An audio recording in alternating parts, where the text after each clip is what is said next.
अच्छा देखिएगा, बड़े बड़े शहरों में, अब यहाँ तो नहीं है, बड़े बड़े शहरों में जो मस्जिद होती है ना, तो मस्जिद जहाँ इमाम साहब नमाज पढ़ाते हैं वहीं दरवाजा होता है ना शेख? हाँ, मुंबई, कलकत्ता, लखनऊ जाइए बड़ी मस्जिदों में, जहां इमाम नमाज पढ़ाएगा वहीं दरवाजा होगा। दरवाजा खोला, इमाम साहब उधर ही से बाहर से चले गए, उधर से आना होगा, फिर मस्जिद वहीं खड़े हुए, नमाज पढ़े, दरवाजा खोले, चले गए, आए, दरवाजा बंद हो गया। बीच मस्जिद से रास्ता जाने आने का सिस्टम नहीं, इमाम के लिए खुसूस वहीं दरवाजा है। एक इमाम साहब को कहीं जाना था, तो सोचा कि हम तो जोहर, असर, मगरिब में नहीं रहेंगे, तो अपनी जगह पे नमाज कौन पढ़ाएगा। तो मुक्तदियों में से कहा कि भाई हम 3-4 टाइम नहीं रहेंगे, कोई नमाज पढ़ा देगा। तो एक मुक्तदी बोला कि शेख हम पढ़ाएगा। बोला तुम ही जानो। बोला जानना क्या है, नमाजें ना पढ़ाना, हम पढ़ा देगा। इमाम साहब इत्मीनान हो गए, पढ़ा देगा।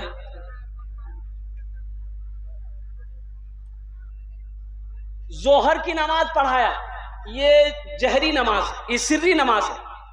जोहर की नमाज पढ़ाया, असर की नमाज पढ़ाया, सिर्री नमाज है, बुलंद आवाज से कुरान नहीं पढ़ना है। मगरिब की नमाज पढ़ाने के लिए बेचारे आगे बढ़े, तिलावत किए, तिलावत में कुछ भूल हो गई, पीछे से किसी ने लुकमा दे दिया। अब लुकमा दे दिया, मसले से वाकिफ नहीं थे कि सजदा 100 है कि नहीं है, सजदा 100 करेंगे। सोचा दिल में कि सजदा 100 अगर नहीं है, अगर कर लेंगे तो लोग पकड़ेगा, और नहीं है कर लेंगे पकड़ेगा, है नहीं करेंगे फिर भी पकड़ेगा।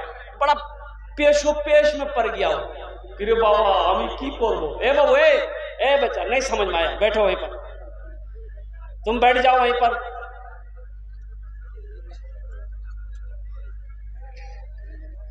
सजदा 100 अगर नहीं है कर लेंगे फिर भी लोग पूछेगा कि तुमने सजदा 100 क्यों किया। है नहीं करेंगे फिर भी पकड़ेगा। तो बोलेगा कैसे बचे। बोला अच्छा परेशान नहीं होना है, आइडिया दिमाग में है। बस मगरिब की कै रकात नमाज है, अरे बोलो भाई कै रकात नमाज है? 3 रकात नमाज मगरिब, 3 रकात की कैरत पूरी हुई, सजदे में गया। इमाम साहब सजदे में गए, तमाम मुक्तदी सजदे में गए। इमाम साहब सोचे कि सलाम के बाद सब पकड़ेगा, हम क्या जवाब देंगे। बोला अच्छा रास्ता है भागने का। बस सजदे से उठा, चुपके से कुंडी खोला, निकल गया। तमाम मुक्तदी सजदे में, कोई 3 मरतबा सुबहान रब्बियल आला, कोई 5 मरतबा, कोई 7 मरतबा, कोई 11 मरतबा। भाई कितना पढ़ेगा। अब आदमी भी परेशान हो गया कि इमाम साहब सर काहे नहीं उठा रहे हैं। तो एक मुक्तदी ऐसे देख रहा, बोला रे भाया इमाम साहब नहीं, इमाम साहब भाग गए। मस्जिदों को आबाद करो, अल्लाह तेरे घर को आबाद करेगा। इंशाअल्लाह आबाद करेंगे। अरे हाथ उठाओ, इंशाअल्लाह मस्जिदों को आबाद करोगे। अल्हम्दुलिल्लाह, अल्लाह हमारे बच्चों को पक्का सच्चा नमाजी बना दे, मैदाने जंग का गाजी बना दे।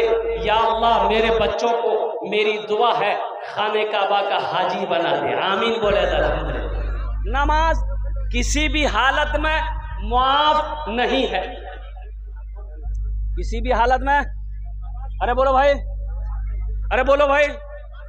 लेकिन सुनो, 2 किस्म के लोग हैं नमाज माफ है, 2 किस्म के लोगों पर नमाज माफ है। आप बोलेंगे मौलाना क्या बोल रहे हो, 2 किस्म के लोगों पर नमाज माफ कैसे है? तो सुनो, एक वो जिसके ऊपर नमाज माफ है जो पागल हो गया है, जिसका मेंटल डिस्टर्ब हो गया है। पागल पर नमाज नहीं है, जब तक वो पागल है नमाज माफ है। जैसे ही मेंटल दुरुस्त हो जाएगा, जैसे ही दिमाग ठीक हो जाएगा, नमाज फिर फर्ज हो जाएगी।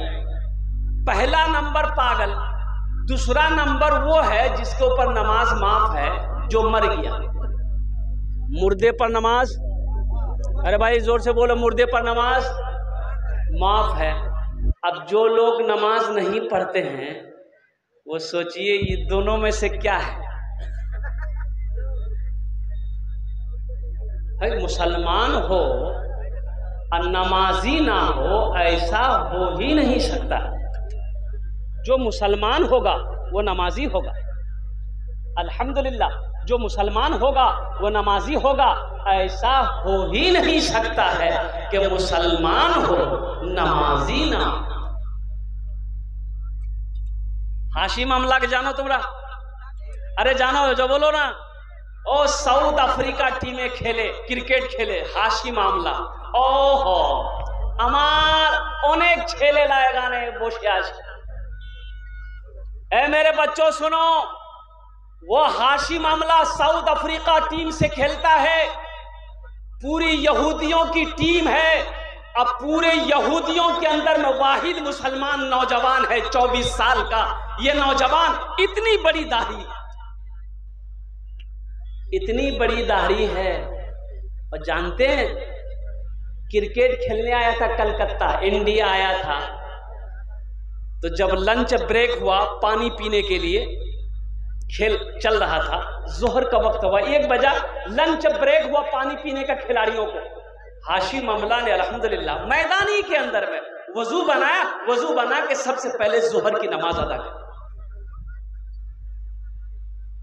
क्या कमी है उसके पास? पैसे की कमी है, दौलत की कमी है, शोहरत की कमी है, लेकिन कुर्बान जाओ अपने दीन से इतनी मोहब्बत है नौजवानों। नमाज किसी पर माफ नहीं है। इसलिए मेरे बच्चों नमाजों की पाबंदी करो, नमाजों की आदत डालो, इसलिए कि नमाज उस वक्त तक माफ नहीं है जब तक आप होशो हवास में हो। हाँ, रही बात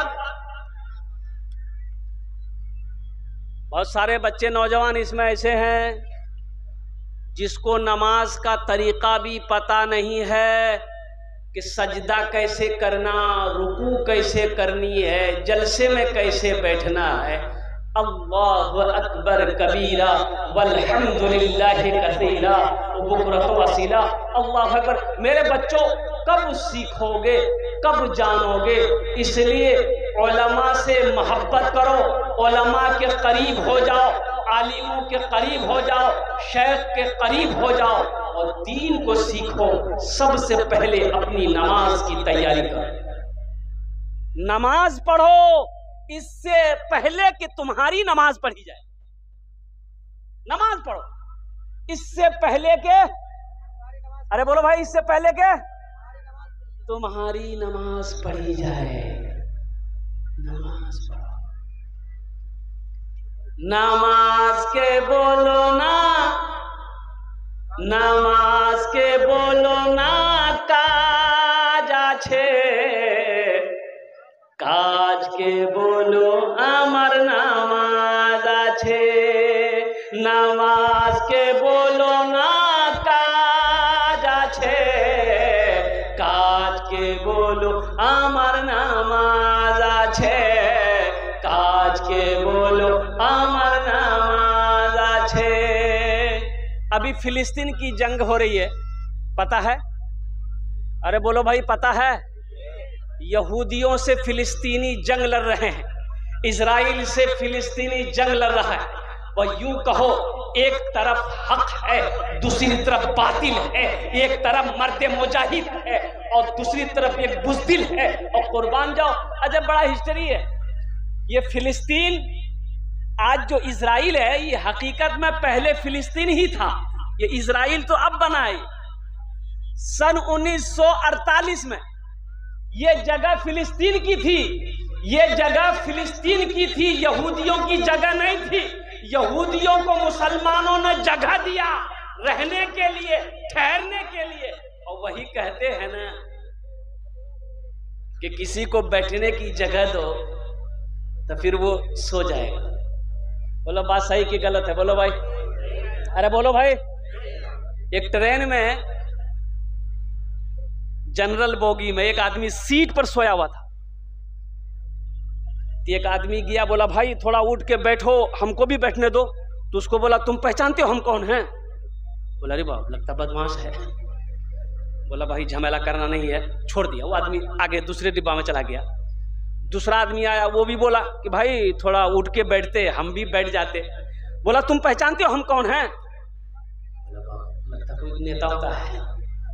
वो भी आगे बढ़ गया।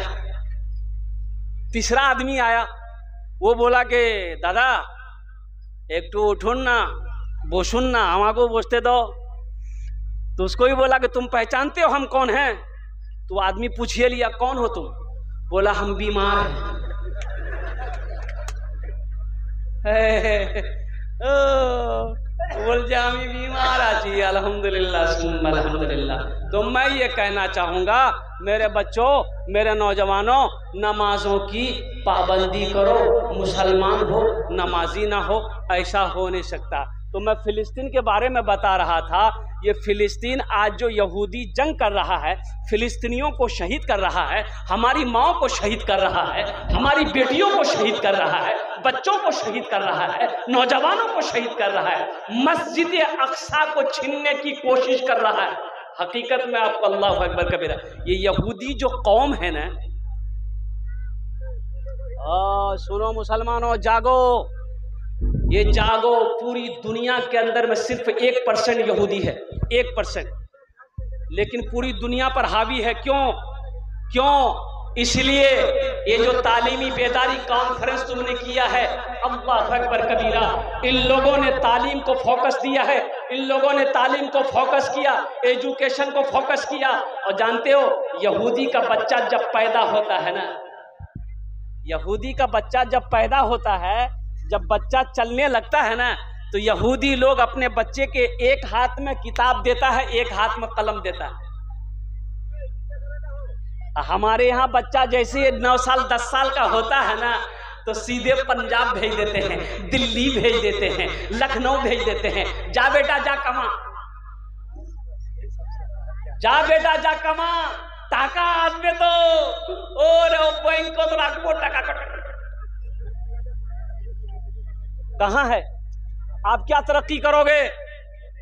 ये रोने की बात है मुसलमान, अफसोस का मकाम है। अल्लाह अकबर कबीरा।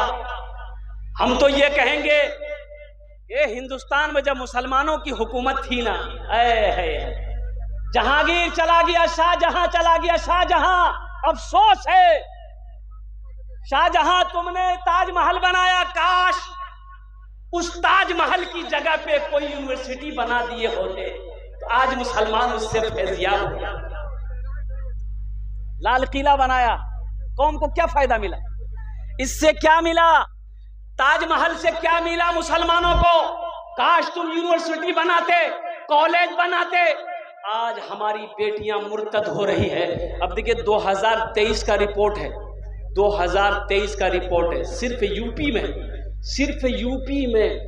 यूपी में अल्लाह अकबर कबीरा 8000 हमारी बेटियां मुर्तद हो गई। सरकारी रिपोर्ट, अल्लाह अकबर कबीरा। कुर्बान जाओ मुसलमानों। आज अफसोस का मकाम है कि मेरे पास कोई अच्छी यूनिवर्सिटी नहीं है, कोई अच्छा कॉलेज नहीं है और कोई अच्छा मदरसा बेहतरीन नहीं है जहां पर हमारे बच्चे तालीम हासिल कर रहे हैं। और जो है भी तो हम इल्म हासिल कर नहीं रहे हैं, तालीम हासिल कर नहीं रहे हैं, तालीम को हमने नजरअंदाज कर दिया है। तो बताओ वो कौम तरक्की नहीं करेगी तो कौन करेगा?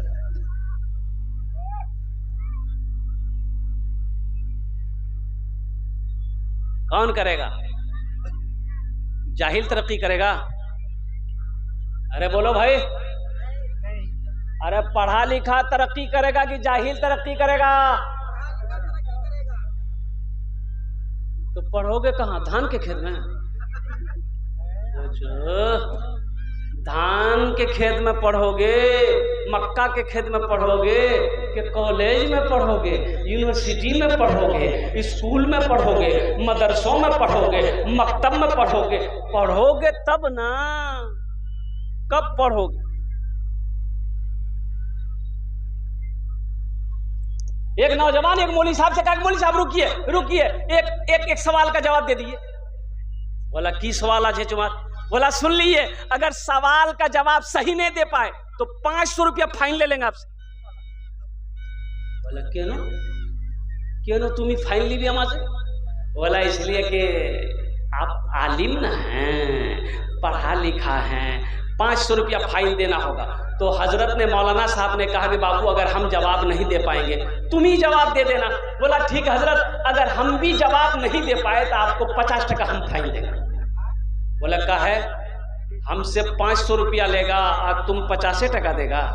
ये नौजवान बोला कि शेख आप आलिम हैं, हम जाहिल हैं, तो आलिम और जाहिल में मुकाबला तो नहीं है ना। तो शेख ने कहा कि ठीक है, बताओ तुम्हारा सवाल क्या है। तो ये नौजवान ने सवाल किया कि शेख बताइए वो कौन ऐसी चिड़िया है जो आसमान में जब उड़ती है, बुलंदी पे जब उड़ती है तो उसका पैर जो है सर पे आ जाता है। तो हजरत मौलाना शेख साहब सोचने लगे, अरे बाबा कोई ऐसा परिंदा नहीं है जो आसमान पर उड़ते हुए उसका पैर सर पे आ जाए, इसलिए कि तमाम परिंदे जब आसमान पे उड़ते हैं तो उसका पैर नीचे होता है। भाई नीचे होता नहीं होता? अरे बोलो भाई, बैलेंस है, पैर बैलेंस है। 1 घंटा हो गया, पसीना पसीना हो गए शेख साहब। बोले बाबू हमको पता नहीं है। बोला निकालिए 500 रुपये। तो शेख साहब 500 रुपया उसको दे दिया कि ठीक है ले लो। तो अब शेख साहब बोले बाबू हम तो नहीं बता पाए, अब तुम ही बता दो वो कौन ऐसी चिड़िया है।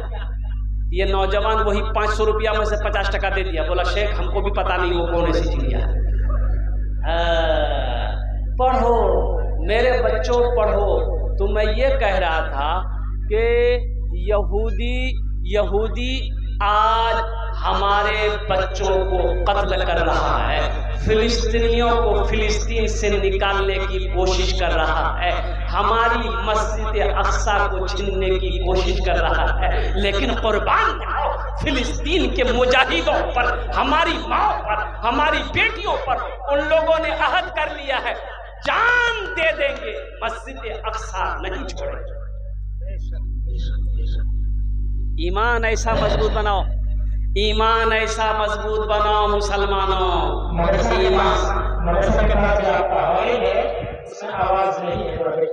ईमान ऐसा मजबूत होना चाहिए मुसलमानों का। अब कुर्बान जाइए। ओहो, एक मीडिया वाला ने फिलिस्तीन के एक नौजवान से पूछा कि बाबू आपके कितने बच्चे हैं? फिलिस्तीन के एक नौजवान से एक मीडिया वाला पूछा कि हेलो माय डियर फ्रेंड, नौजवान ये बताओ तुम्हारे कितने बच्चे हैं? ये नौजवान बोला कि आई एम सॉरी, अभी तो मैंने शादी नहीं किया है, बच्चे कहां से होंगे? शादी नहीं की, बच्चे कहां से होंगे? तो वो मीडिया वाला चेहरा देखने लगा, बोला कि मुझे तो ऐसा लगता है कि आपकी उम्र ज्यादा है, 40 के पार है, आपने अभी तक शादी नहीं की। कुर्बान जाओ, वो फिलिस्तीन का नौजवान जवाब देता है मीडिया वाले को कि तमाम फिलिस्तीन के नौजवानों ने, हम लोगों ने कसम खाई है कि जब तक मस्जिद अक्सा को आजाद नहीं करा लेंगे हम लोग निकाह नहीं करेंगे। हम लोग, अरे बोलो भाई, हम लोग, हाँ, हम लोगों ने कसम खाए कि जब तक यहूदियों से मस्जिद अक्सा को आजाद नहीं करा लेंगे हम खुशी नहीं मनाएंगे, हम निकाह नहीं करेंगे, हम शादी नहीं करेंगे। और कुर्बान जाओ नौजवानों, मेरे बच्चों, हमें उन लोगों से सीखना चाहिए ईमान किसे कहते हैं, मुसलमान का ईमान कैसा होना चाहिए। अल्लाहु अकबर कबीरा। और मौलाना वली रहमतुल्लाह अलैह चले गए इस दुनिया से, और उन्होंने कहा था कि ईमान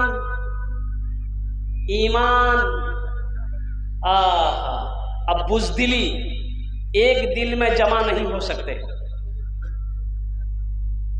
जो मुसलमान होगा, जो ईमान वाला होगा, जिसके दिल में ईमान है, वो डरपोक नहीं होगा, वो बुज़दिल नहीं होगा, वो डरपोक नहीं होगा। और इसलिए कि दिल में ईमान और बुज़दिली एक जगह जमा हो ही नहीं सकते, चाहे तो बुज़दिली रहेगी चाहे तो ईमान रहेगा। तो इंशाअल्लाह अपने दिलों के अंदर में ईमान को मजबूत करेंगे इंशाअल्लाह। भाई हाथ उठाओ, कितने लोग तैयार हैं इंशाअल्लाह अपने ईमान को मजबूत बनाओगे? अल्हम्दुलिल्लाह, अल्लाह हमारे बच्चों के ईमान को पहाड़ जैसा मजबूत बना दे। और कुर्बान जाओ, आपकी इजाज़त हो तो फिलिस्तीन के वो नौजवान, वो बच्चे, वो हमारी माएँ, वो हमारी बेटियाँ, वो हमारा भाई क्या कहता है, अगर आपकी इजाज़त हो तो अशआर के जरिए सुना दूं? अरे सुना दूं? यही